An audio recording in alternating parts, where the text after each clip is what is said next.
बाल विकास एवं शिक्षा शास्त्र। सवाल नंबर 1। शैशव काल की अवधि है।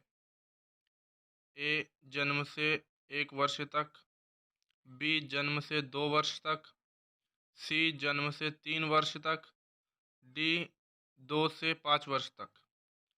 आंसर है बी।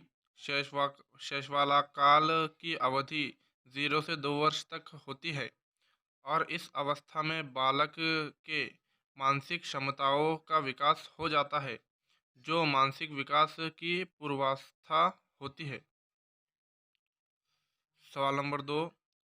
प्याजे के अनुसार 2 से 7 वर्ष के बीच का एक बच्चा संज्ञानात्मक विकास की खाली जगह अवस्था में है।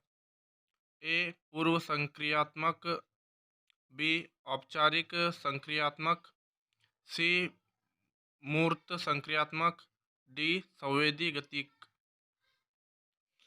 आंसर है ए। प्याजे के संज्ञानात्मक सिद्धांत की व्याख्या 4 प्रमुख अवस्थाओं में बांटकर की है, जो निम्न है। नंबर 1, संवेदीगात्मक अवस्था 0 से 2 वर्ष।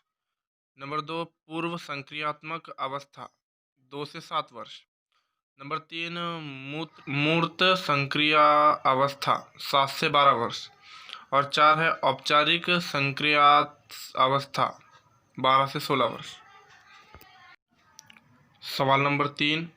विकास से खाली जगह की ओर बढ़ता है।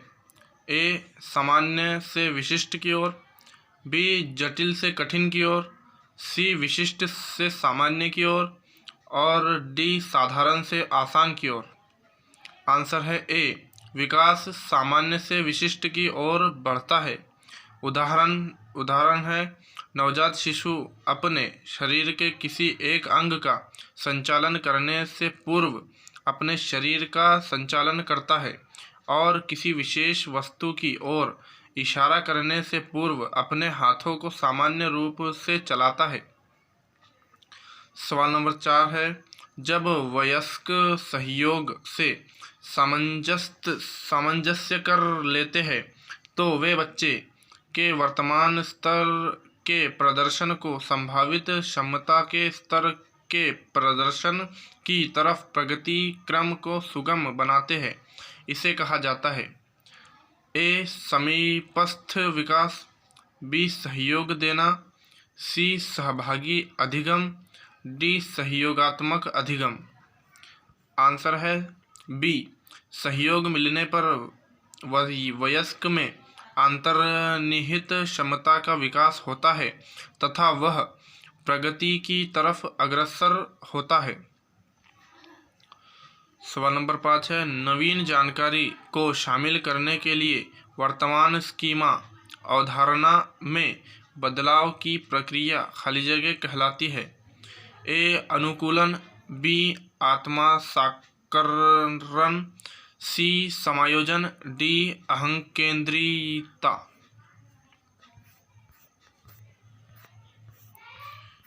इस सवाल का आंसर है सी। नवीन जानकारी को शामिल करने के लिए वर्तमान स्कीमा अवधारणा में बदलाव की प्रक्रिया समायोजन कहलाती है।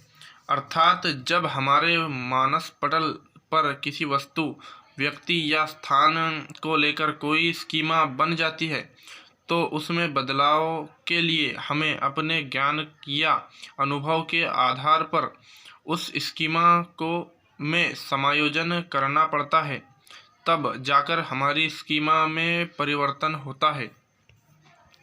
सवाल नंबर 6 है, मध्य बाल्यावस्था में भाषा खाली जगह के बजाय खाली जगह अधिक है। अकेंद्रित, समाजीकृत, बी है समाजीकृत अहंकेंद्रित, सी है जीववादी समाजीकृत, डी है परिपक्व अपरिपक्व। आंसर है बी। मध्य बाल्यावस्था में भाषा समाजीकृत के बजाय अहंकेंद्रित अधिक होती है। बालक सामाजिक नियमों से प्रेरित होकर कार्य नहीं करता है और अपनी इच्छाओं के सामने दूसरे के इच्छाओं को भी स्वीकार नहीं करता है। सवाल नंबर 7 है, बाल केंद्रित शिक्षा में शामिल है। ए, बच्चों के लिए हस्तपरन गतिविधियाँ। बी, बच्चों का एक कोने में बैठना। सी, प्रतिबंधित परिवेश में अधिगम। डी, वे गतिविधियाँ जिनमें खेल शामिल नहीं होते। आंसर है ए, बालक की रुचियों, प्रवृत्तियों तथा क्षमताओं को ध्यान में रखकर शिक्षा प्रदान करना ही बाल केंद्रित शिक्षा कहलाती है। इसके निम्नलिखित प्रमुख सिद्धांत है। बालकों को प्रक्रियाशील रखकर शिक्षा प्रदान करना, बालक की शिक्षा उद्देश्यपरक हो, बालक की योग्यता व रुचि के अनुसार विषय वस्तु का चयन, रचनात्मक कार्य जैसे हस्तकला आदि के द्वारा शिक्षण, पाठ्यक्रम को छोटे छोटे हिस्सों में बांटकर शिक्षण। सवाल नंबर 8 है, कक्षा अध्यापक ने राघव को अपनी कक्षा में अपने कीबोर्ड पर स्वयं द्वारा तैयार किया गया मधुर संगीत बजाते हुए देखा। कक्षा अध्यापक ने विचार किया कि राघव में खाली जगह वृद्धि उच्च स्तरीय थी। ए है स्थानिक, बी है शारीरिक गतिबोधक, सी है संगीतमय और डी है भाषाई। आंसर है सी, गार्डनर के बहुल बुद्धि सिद्धांत में यह संगीतिक बुद्धि है। इस बुद्धि में तारतत्व, पिच तथा लय यानी रिदम को सही ढंग से प्रत्यक्षण करने की क्षमता सम्मिलित होती है। इसमें संगीत की ये सामर्थ्य एवं निपुणता विकसित करने की क्षमता आदि सम्मिलित हो।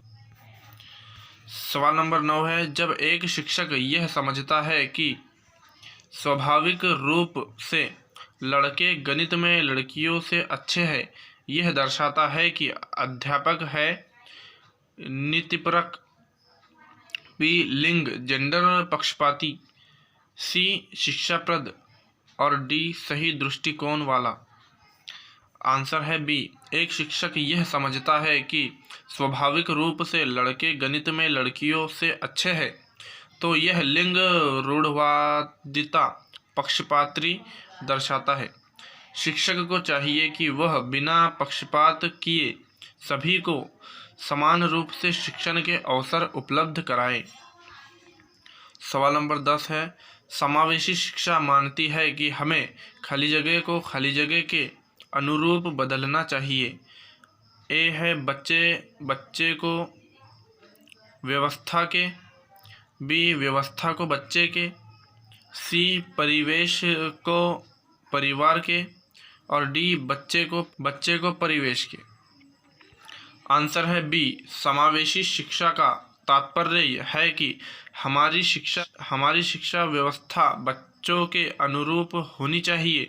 बालक की आवश्यकता को ध्यान में रखते हुए उसके लिए उपयोगी शिक्षा देनी चाहिए।